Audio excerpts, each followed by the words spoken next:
हाय viewers, hope आप लोग अच्छे होंगे।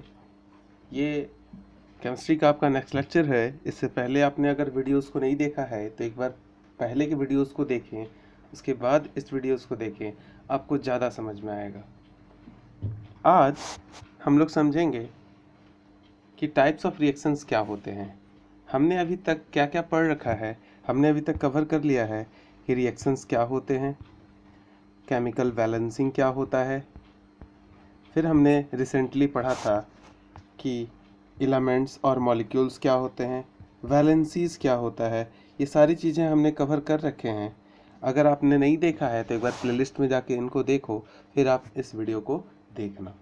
ठीक है बच्चों, आज हम लोग देखने वाले हैं हमारे जो इस चैप्टर में टाइप्स ऑफ रिएक्शंस हैं, यानी रियल में जो हम लोग को पढ़ना है वो हम लोग आज स्टार्ट करेंगे। तो होप आप लोग को मैं समझा पाऊँ। ओके बच्चों, इस चैप्टर में यानी केमिकल इक्वेशन एंड रिएक्शन में टोटल मेनली आपको अगर देखा जाए तो अगर टोटल बोला जाए तो टोटल 7 रिएक्शंस पढ़ने हैं, 7 काइंड ऑफ रिएक्शंस पढ़ने हैं। बेसिकली ये 7 काइंड ऑफ रिएक्शन डराइव्ड हुए हैं ये 4 इंपॉर्टेंट रिएक्शंस से। तो आज हम लोग इस लेक्चर में, इस वीडियो में कवर करने की कोशिश करेंगे इन्हीं 4 रिएक्शंस को। आज हम लोग बेसिक्स सीखेंगे इनके, और नेक्स्ट लेक्चर्स और अपकमिंग वीडियोस में मैं उनके एग्जांपल्स को समझाऊंगा ताकि आपको और अच्छे से समझ में आए। और बेटर करने के लिए, अच्छा करने के लिए आपको मैं एक एडवाइस दूंगा कि एनसीईआरटी बुक को फॉलो करें और एनसीईआरटी बुक के जितने भी रिएक्शंस हैं उसको अपने कॉपी में लिखें। ये सीबीएसई बोर्ड पर्पस के लिए बहुत ही इंपॉर्टेंट है। जितने भी रिएक्शंस हैं एनसीईआरटी बुक में आपको टोटल ही कवर करने हैं। तो please make a separate note for NCERT chemical reactions, जितने भी रिएक्शंस दिए हुए हैं उसमें, चाहे वो कैसे भी हैं। चलिए बच्चों, फिलहाल तो मैं कवर करवाऊंगा मैक्सिमम यहीं पे। चलो, तो हम लोग जब टाइप्स ऑफ रिएक्शन में आते हैं तो सबसे पहले हमारा जो रिएक्शन का टाइप हुआ है वो यहाँ पे सिंथेसिस रिएक्शंस लिखा हुआ है, पर इसको आप लोग एनसीईआरटी में देखा होगा आपने। इसका नाम है कॉम्बिनेशन रिएक्शन। क्या है? Combination reaction. ये क्या होता है कॉम्बिनेशन रिएक्शन? चलिए समझते हैं। देखिए, नाम से ये क्लियर हो रहा है कि कॉम्बिनेशन का मतलब होता क्या है। क्यों? कॉम्बिनेशन का मतलब आप जानते हो कि जब दो या दो से ज़्यादा चीज़ें आपस में क्या हो, ऐड हो, मिलें, तो उनको हम लोग क्या बोलते हैं? कॉम्बिनेशन रिएक्शन बोलते हैं। जैसे कि आप समझ सकते हो, यहाँ पे मैंने एक रिएक्शंस का एग्जांपल लिखा है, आप देख सकते हो। यहाँ पे क्या लिखा हुआ है, साफ साफ दिख रहा होगा। एक ए कोई एलिमेंट के एटम है और एक बी कोई अदर एलिमेंट का एटम है। आपको पता होगा एटम्स आपस में कंबाइन करते हैं एलिमेंट्स के, ठीक है, ये मैंने पहले बताया है। जब ये दोनों एटम्स कंबाइन किए अलग अलग एलिमेंट्स के, एक रेड कलर का है एक ब्लू का है, तो दोनों कंबाइन करके ए बी फॉर्म हुआ है। क्या फॉर्म हुआ है? A B. तो ये सिंपल सा एक जनरल स्ट्रक्चर है, ये कोई केमिकल रिएक्शंस नहीं है रियल में। ये आपको पहले समझना है कि टाइप्स ऑफ रिएक्शंस होते किस तरह के हैं। तो ये पहला तो आपको क्लियर होगा कि जब कोई एलिमेंट ए का एटम ए और एलिमेंट बी का एटम बी आपस में कंबाइन करेगा तो वो फॉर्म करेगा ए बी। इस टाइप का जब भी एक स्ट्रक्चर अगर आपके जहन में आए, आपके सामने आए, तो आप समझोगे सिंपली कि this kind of reactions are simply called what? Combination reaction. Okay, तो फर्स्ट हमने कवर किया कॉम्बिनेशन रिएक्शन। तो ये किसका एग्जांपल था? कॉम्बिनेशन रिएक्शन का। होप आपको इतना केवल आज समझना है इस वीडियो में कि किस तरह के स्ट्रक्चर्स होते हैं मेनली, ठीक है। सेकेंड आते हैं, इनके एग्जांपल्स हम लोग देखेंगे रियल में जब ये कवर अप हो जाएगा। तो डीकम्पोजिशन रिएक्शन हमारा सेकेंड है, ठीक है। डीकम्पोजिशन का मतलब पहले मैं बताऊंगा ताकि आपको समझ में आए। जैसे मैंने आपको यहाँ पे बताया था कॉम्बिनेशन, तो कॉम्बिनेशन का मतलब होता है दो चीज़ें कंबाइन करें, दो या दो से ज़्यादा चीज़ें, और एक कुछ नया प्रोडक्ट बनाए, तो that kind of reaction is called combination. In same manner यहाँ पे जस्ट वाइस वर्सा है इसका। वाइस वर्सा मीन साइंस में उल्टा। कैसे बच्चों? तो कोई कंपाउंड होगा ए बी, सपोज कर लो, पहले से वो कंपाउंड है ऑलरेडी। आपको बताया था मैंने कंपाउंड और एलिमेंट में डिफरेंस। अगर नहीं पता है तो एक बार जाके आप वीडियोस को देखो, फिर आपको समझ में आएगा। तो अगर कोई सपोज कर लो कंपाउंड है ए बी, इसको हमने हीट दिया। क्या दिया? सपोज कर लो हीट दिया। देखो, कोई भी चीज़ खुद नहीं टूटता है। डिकम्पोजिशन रिएक्शंस मैक्सिमम टाइम पूछे जाने वाले रिएक्शंस में से एक है। क्लास 10th में बोर्ड में, सीबीएसई बोर्ड हमेशा से पूछता आया है। तो इसको तो बहुत ध्यान से समझना डिकम्पोजिशन रिएक्शन को बच्चों, और इसको तो मैं अच्छे समझाऊंगा भी। इसका फर्दर 3 टाइप होते हैं अंदर में, उसको मैं देखूंगा और दिखाऊंगा आप लोगों को।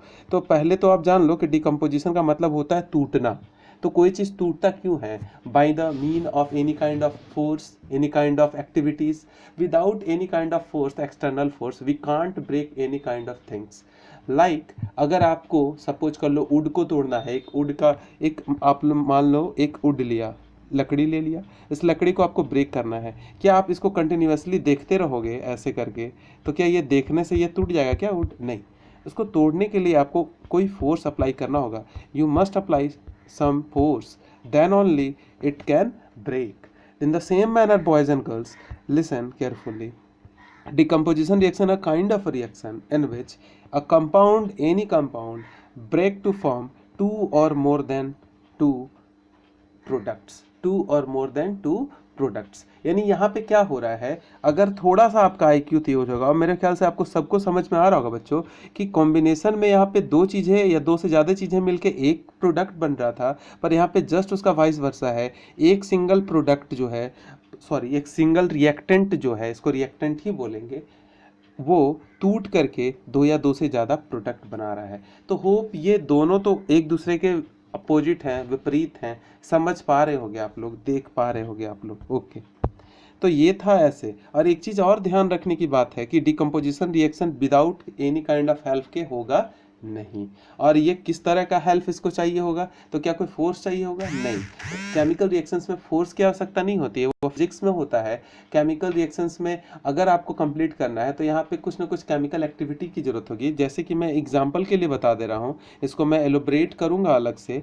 जैसे कि हीट को डेल्टा से सिंबल से इंडिकेट करते हैं, ये हीट हो गया। तो हीट से भी कोई चीज़ें खराब होती हैं, रिएक्शंस को हेल्प होता है करने में, मैंने पहले भी इसको बताया है। उसके साथ साथ हीट के अलावा और क्या क्या चीज़ें हैं? इलेक्ट्रिसिटी, करंट भी अगर हम प्रोवाइड करें, मैं पढ़ाऊंगा इसमें हाइड्रोलिसिस, बहुत इंपॉर्टेंट टॉपिक है। वाटर का हाइड्रोलिसिस क्या होता है, इलेक्ट्रोलिसिस पढ़ाऊंगा आपको। तो ये है इलेक्ट्रिसिटी, हीट हो गया, सनलाइट भी one of the main reason है डिकम्पोजिशन रिएक्शन का। तो ये तीनों तो आपको एकदम कवर करना है, यही 3 सब टॉपिक्स हैं डिकम्पोजिशन रिएक्शन में। आप फर्दर वीडियोस जरूर देखें, बिल्कुल समझ में आएगा ये तीनों। फिलहाल आप जो बता रहा हूँ उसको क्लियर करते रहना आप। तो यहाँ तक आपका हो गया कि कॉम्बिनेशन रिएक्शन क्या होता है, डिकम्पोजिशन रिएक्शन। थर्ड है बच्चों, इसको बोलते हैं सिंगल रिप्लेसमेंट रिएक्शन, या फिर इनको शॉर्ट में अगर बोला जाए सिंगल रिप्लेसमेंट को, तो इसको सिंपल डिस्प्लेसमेंट रिएक्शन बोल देते हैं। क्या बोल देते हैं? बोलो, डिस्प्लेसमेंट। ठीक है, तो डिस्प्लेसमेंट रिएक्शन क्या होता है समझते हैं। डिस्प्लेस का मतलब क्या होता है? मेंट तो मैंने लगा दिया, डिस्प्लेसमेंट बन गया। आप बताओ डिस्प्लेसमेंट का मतलब क्या होगा, जरा सोचो। आप अगर सीबीएसई बोर्ड से पढ़ रहे हो तो इतना तो आपको पता होगा मेरे बच्चों कि डिस्प्लेस का मतलब होता है किसी भी चीज़ को एक जगह से उठा करके दूसरे जगह प्लेस कर देना। सपोज कर लो ये एक बुक है, इस टेबल पे रखा हुआ है, और ये एक और टेबल है। इस बुक को आप कैरी करके इस टेबल ए से लेकर के टेबल बी तक आपने ले गया। किस बुक को? ये बुक को। तो अब ये बुक यहाँ पे आ गया बच्चे, तो यानी कि इस बुक का जो पोजीशन था ए से कहाँ हो गया? बी। सपोज करना ए से कहाँ हो गया? बी। तो इसको अपन लोग डिस्प्लेस बोल सकते हैं, चीज़ों का डिस्प्लेस होना। In the same manner guys, यहाँ पे आप देख सकते हो कि जब कोई भी चीज़ एक जगह से दूसरी जगह चेंज हो रहा है तो उसको डिस्प्लेसमेंट बोलते हैं। तो केमिकल रिएक्शन में भी कुछ ऐसा होगा, कोई 2 जन साथ में होंगे, जैसे कि यहाँ पे देख लो, आप दिख रहा होगा AB+C लिखा हुआ है। AB और C जब आपस में रिएक्शन किए तो AC कंबाइन हो गया और साथ में B को अलग कर दिया। मैं इसको अच्छे से समझाता हूँ, आप बढ़िया समझना। मान लो 2 फ्रेंड हैं, एक A है और एक B, दोनों का बहुत अच्छा दोस्ती था, प्लस एक C आ गया इनके बीच में। ओके, C आ गया भाई लड़ाई करने के लिए। A बोलता है C को, A क्या बोलता है? C को कि C आप मेरे साथ आ जाओ, ठीक है, तो बहुत अच्छा होगा। और C भी इसको लालच देता है A को कि आप मेरे साथ आ जाओ, B का साथ छोड़ दो, B आपको लंच नहीं करवाता है, मैं लंच करवाऊंगा, जैसे स्कूल में होता है। तो C जो है बच्चे A के साथ आ जाएगा और ये बन जाएगा AC। होप ये क्लियर होगा। ये लोग दोनों मिल गए और क्या बन गए, AC। ये क्यों होता है हम लोग समझेंगे जब रियल रिएक्शंस देखेंगे। इनके पीछे रीज़न है, ऐसा नहीं कि खुद हो जा रहा है, कुछ ना कुछ रीज़न है। मैं रीजंस का बात करूंगा अभी, मेटल्स नॉन मेटल्स और सारी चीज़ें बताऊंगा तो। और ये जो बी बचा बच्चों, ये बी बेचारा रो रहा है अकेले होके, और ये बी का प्लेस क्या हो गया, चेंज हो गया। तो होप आपको समझ में आ रहा होगा, मैंने यही तो बोला था, एक जगह से कोई चीज़ जाएगा और दूसरे के साथ कंबाइन होके एक कंपाउंड बना देगा, और दूसरा बेचारा अकेले रह गया, इसीलिए वो बाहर हो गया, आउट हो गया इस गेम से। तो ये जो रिएक्शन है बच्चे, ये सिंपल है, क्या, डिस्प्लेसमेंट रिएक्शन। और आप लोग स्कूल बोलते हो, स्कूलों में आप लोग की दोस्तियां टूटती हैं, दूसरों के साथ दोस्तियां करते हो, तो यही तो होता है ना, एक बेंच पे नहीं बैठते दूसरे बेंच पे चल जाते हो शिफ्ट होके, फ्रेंड आप लोग चेंज करते हो, बिल्कुल सेम मैनर में समझना, बिल्कुल समझ में आएगा। तो ए बी जो है वो फर्दर ब्रेक होगा, और यहाँ पे सी के द्वारा अट्रैक्ट किया जाएगा ए को, ये AC फॉर्म होगा, और बी जो है वो अकेले रो रहा है। बिल्कुल ऐसा ही होता है केमिकल रिएक्शंस में, कुछ कंपाउंड होते हैं और रिएक्शंस होता है, और ऐसे कॉम्बिनेशन होगा और लास्ट में एक निकल जाएगा। इसको मैं समझाऊंगा एग्जांपल से, अभी फिलहाल ये समझना। आगे के लिए देखिए, अगला जो है वो है डबल डिस्प्लेसमेंट। क्या है बच्चों, डबल डिस्प्लेसमेंट। ये लास्ट है हमारा सीरीज का, मगर आपको बताया था मैंने कि टोटल 7-8 रिएक्शंस आपको पढ़ने हैं अप्रॉक्स, मैं उसको आगे के वीडियोस में कवर करूंगा। तो डबल डिस्प्लेसमेंट रिएक्शन किस तरह का रिएक्शन होता है, आप केवल आज समझ रहे हो कि रिएक्शंस होते किस तरह के हैं, कैसे कैसे वो शिफ्ट होते हैं एक जगह से दूसरी जगह। तो डबल डिस्प्लेसमेंट का मतलब, यहाँ पे सिंगल डिस्प्लेसमेंट था, यहाँ पे डबल डिस्प्लेसमेंट हो गया। इसका मतलब पक्का पक्का यही चीज़ है कि डबल है, यानी कि अभी दो चीज़ें आपस में बदलेगी। जैसे कि देखना, कोई ए बी, कोई दोस्त थे दो, ए और बी, मैं कलर चेंज कर लेता हूँ ताकि आपको समझ में आए। ए और बी कोई दोस्त थे, ठीक है, ओके भाई। और सिमिलर मैनर में यहाँ पे सी और ये रहा डी, ये भी कोई दोस्त थे। तो यहाँ देख सकते हो, यहाँ ए बी है, यहाँ पे सी डी है। टोटल कितने हो गए फ्रेंड, आप अगर जोड़ोगे, टोटल काउंट करोगे तो टोटल रिएक्टेंट कितने हुए, तो यहाँ पे दिख रहा होगा, ये एक कंपाउंड हो गया, ये एक कंपाउंड हो गया, मगर इसके अंदर टोटल कितने एटम्स हैं, डिफरेंट डिफरेंट, तो 4 एटम्स हैं, 4 एटम्स हैं। अब ये देखना कैसे प्लेस चेंज करेंगे आपस में, ठीक है, इसको समझना अच्छे से, फिर रियल रिएक्शन समझ में आएंगे। ये ए जो है सी के साथ अगेन फिर जाएगा, और ये क्या फॉर्म करेगा, AC। ओके, ये होप क्लियर होगा, ठीक है। प्लस, अब मैं फिर से कलर चेंज कर लूँ, ये जो B है वो D के साथ जाएगा, और ये फॉर्म करेगा BD। क्या फॉर्म करेगा, BD, ठीक है।